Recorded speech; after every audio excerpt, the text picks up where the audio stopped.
UFC Fight Night, Blanchfield versus Fiorot.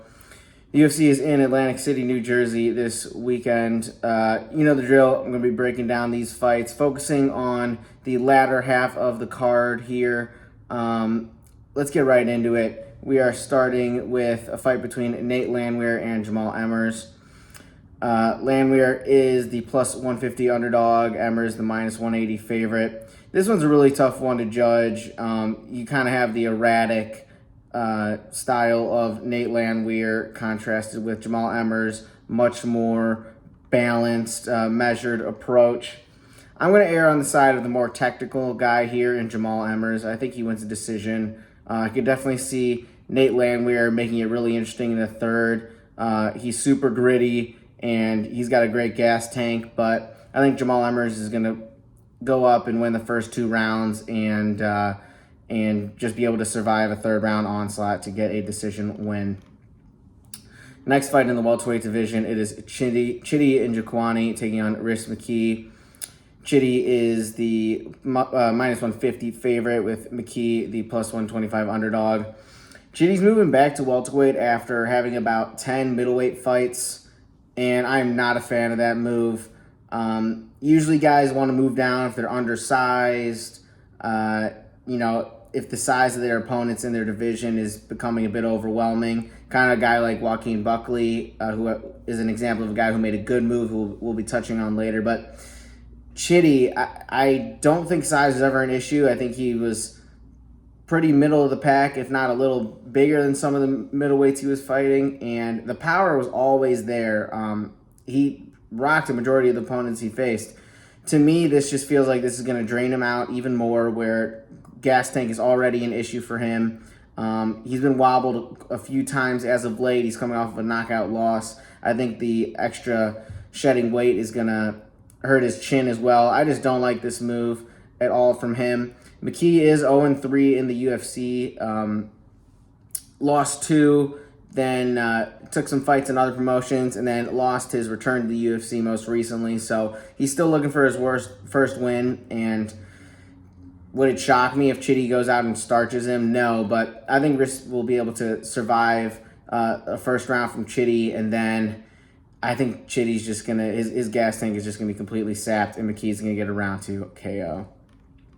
Next fight is Bill Algeo taking on Kyle Nelson. Algeo is the minus 250 favorite, Nelson plus 205. Algeo's on a solid run here. He is 4-1 in his last 5 fights.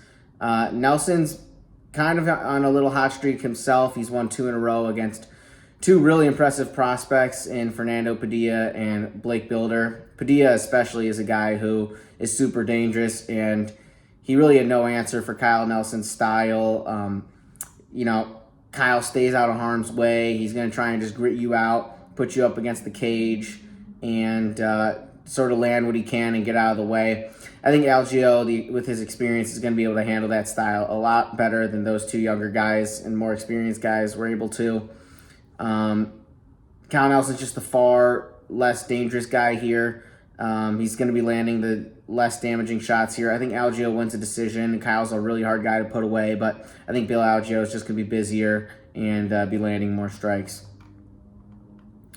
Next up is a middleweight matchup between Nursulton Ruziboev and Sedriques Dumas. Ruziboev is the minus 220 favorite, with Dumas being the plus 180 underdog. Ruziboev kind of came out of nowhere. He was a guy who came into the UFC as an underdog versus Hulk Ferreira. He came in with 40-something career fights, Uzbekistani guy. You don't really know what to make of a record like that. Is he fighting tomatoes? Probably. But he comes in and he starches Bruno Ferreira.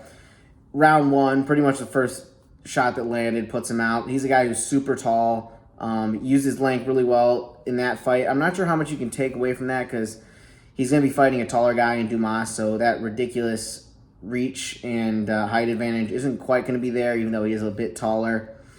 Dumas is another guy with a lot of question marks, a lot of, out of the cage issues, you could call it, going on recently.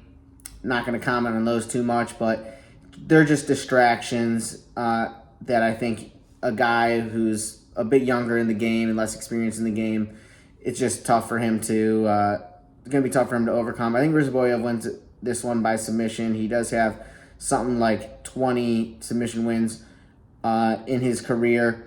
We've seen Dumas get put in a guillotine before. I don't see why it can't happen again here. Ruziboev by submission is the pick. Next fight, we're staying in the middleweight division. It's Chris Weidman taking on Bruno Silva. Weidman's the plus 205 underdog, and Silva is the minus 250 favorite. Both these guys are 1-4 in the last 5 fights. Weidman, of course, in the midst of those 5 fights, had his leg completely snapped in half. He's 38 years old, I want to say.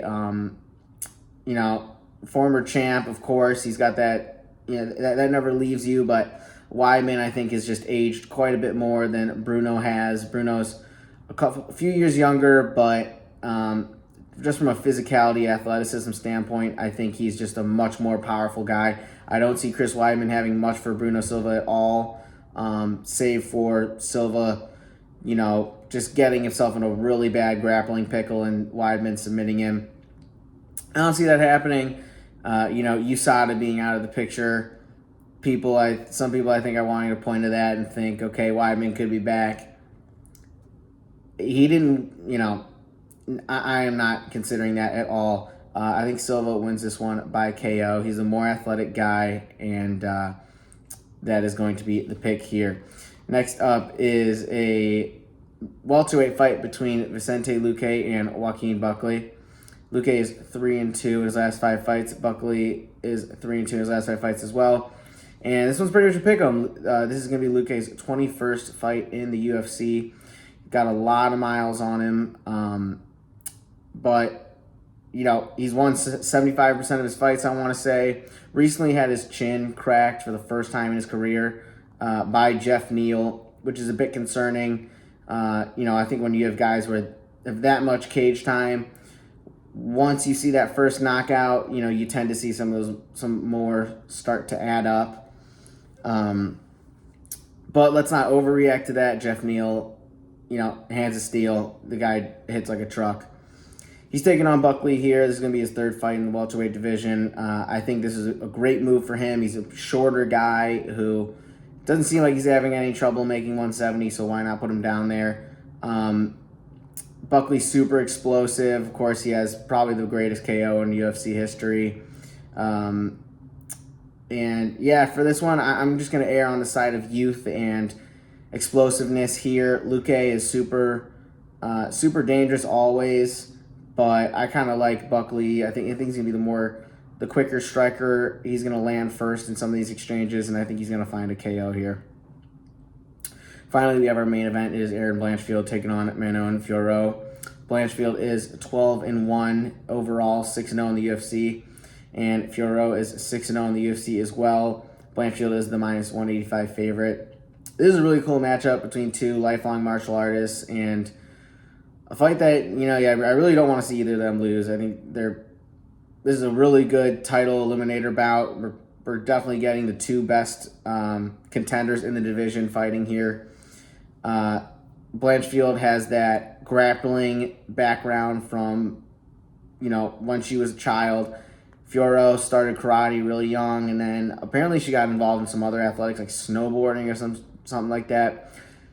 Really athletic girl, and she's really one of the bigger women in the flyweight division. Just physique-wise, Manon is super scary. She's got wide shoulders. I think she's going to be tough to take down, which is where Erin Blanchfield is going to be wanting to operate. Blanchfield had some striking success versus Jessica Andrade, but I thought that was one of the worst showings we've seen from Andrade. Not to take much away from Blanchfield, but I can't see her getting away with some of that striking versus Manon Fiorot, who's going to be a lot taller, and Blanchfield was getting caught by Andrade, and I think Fiorot's height and reach is going to enable her to enable Manon to land even more strikes than Blanchfield did. Or that Andrade landed on Blanchfield.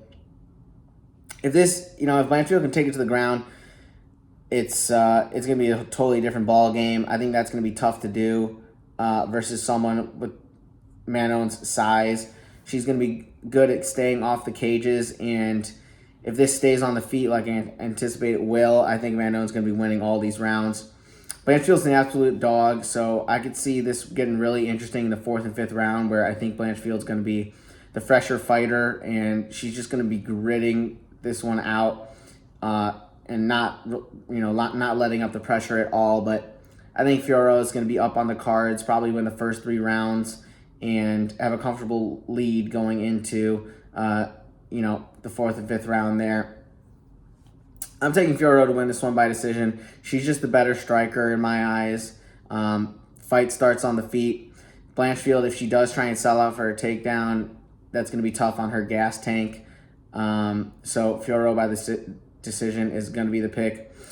Should be a super interesting fight. Let me know your thoughts in the comment below. Like and subscribe. That was the Phone Home MMA breakdown. See you in the next one. UFC 300 is coming up. Get ready.